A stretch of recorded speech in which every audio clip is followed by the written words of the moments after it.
After 2 years and no help from the dealer or the indie shops and countless troubleshooting steps, I have finally solved the bad start issue on my BMW Z4.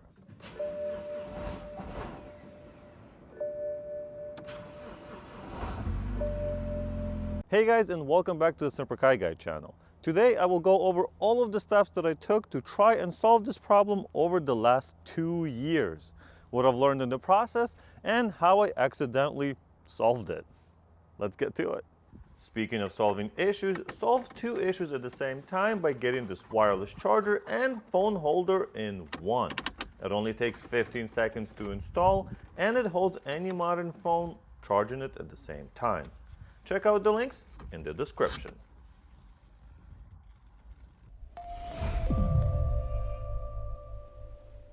To put a lot of this into perspective, I got this car with a blown engine and swapped it for a newer 2015 30,000 mile engine in my garage right over there. Since I didn't use the same exact engine as I took out, I had to swap out a lot of parts in the replacement process from the old engine to the new. As a result, I did have a few issues once everything was finished, but nothing I couldn't solve, except for the bad starting issue. When the car was cold, it would start no problem. However, after the engine was fully warmed up, there was a chance that it just wouldn't start or hesitate while starting. It didn't help that this car has the auto start-stop option, and it would turn off the engine at each red light. That's kind of a safety issue if you ask me. From the information I have given you so far, what do you think is the solution to this problem? Leave your comments down below, and no cheating. Now would also be the best time to hit that like button to support the channel. Since I believe the issue had something to do with the engine swap, I started troubleshooting some of the more obvious items. I rechecked and retightened all of the ground wires, as well as the power wires going from and to the alternator and the starter. Checked all of the fuses and everything else I could think of. None of it made any difference. To be clear, I never had any codes in this car related to this issue through the entire process. With the wiring not being the problem, I got to thinking that it must be something to do with the ignition system.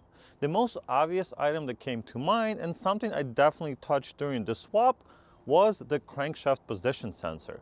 This sensor tells the rotational position of the crank to the ECU, and when it goes bad, shows very similar symptoms to what I had. Luckily, these are very cheap on eBay, so I swapped it out, but the problem remained. Similarly, the camshaft sensors monitor the speed and position of the intake and the exhaust camshaft, which ECU then uses this information for the ignition and fuel control. But after swapping these out as well, I still had the same starting problem. The crankshaft position sensor is located in the back of the engine, a little bit difficult to get to, but the camshaft sensors are located just here, and you can also just swap them around and see if the issue changes. If it does, you've kind of found your issue. At this point, I've posted on forums, groups, and consulted with a few friends that understand cars, and of course everyone gave me different solutions, and most blamed the different sensors that are known to fail on a BMW. Since I like tinkering with cars, I kind of got right to it and started working on it. I swapped out the air intake temperature sensor, cleaned and later swapped the mass airflow sensor, tested the coolant temperature sensor on the engine block, which is kind of buried in there, not that easy to get to, unplugged the O2 sensor on the exhaust manifold to see if that made any difference, and even looked into the oil pressure sensor as well. I've also checked the oil pressure when the engine was fully warmed up, and everything was fine. All was normal, still no codes or any other indication that something has been going wrong with the engine. Just to check some items off my list, I smoke tested the vacuum system on the engine to look for any leaks. Replaced the vacuum solenoid and even cleaned the PCV valve in the process. Of course, the results were the same and didn't make any difference, but at least I put the work into it. Knowing that the wires are all secured, the ignition system's operating as expected, most of the sensors on the engines have been replaced and tested, and there were no vacuum leaks on the car, led me to believe that it has something to do with the fuel delivery.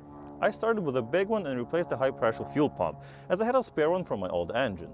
The high-pressure fuel pump is one of the more common issues in these engines that can cause very similar symptoms.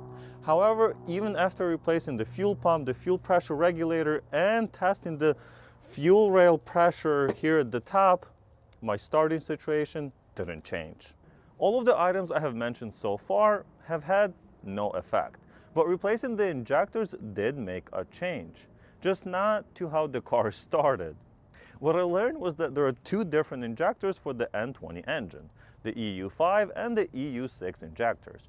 Although practically the same, at full throttle I would get lean codes pop up once in a while.